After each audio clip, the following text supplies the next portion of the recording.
When the project and monitor a Khuai Khawi lampang het lai hian Khuai alo oma Khuai bom in loi sup in mu thei chuan het lai hian lom le boka tuna kan monitor hi puro liana nia nga khop me het lai de bok hian lo om zela ki kan mu thei chuan Khuai bom ki lo om tura het lai hi nei tu pa ni pro lian lo hong lo te lo hoi lok te nei tu pa ni het lai Khuai bom lo om zela tam khop me ya het lai te po hin veka ma chau hi ka ron tilang ringa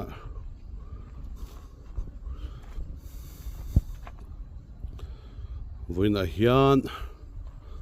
nectar kal tlangin mi somnga ne na Khuai bom pathum zel pek nia chu mai pia lama a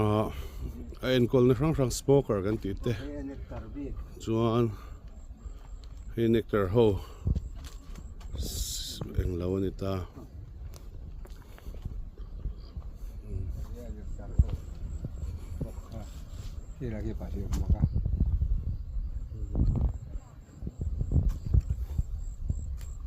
lai de Khuai bom hi lo nia lai po hi nia equipment rang an pe ve kan nectar cái xiềng ra đây abo da na tur ma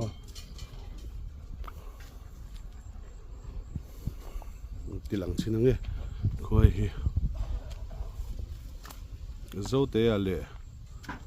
zo tlanga kan la monitor le dona scientific ta ka siam ve kan ni hi ti hian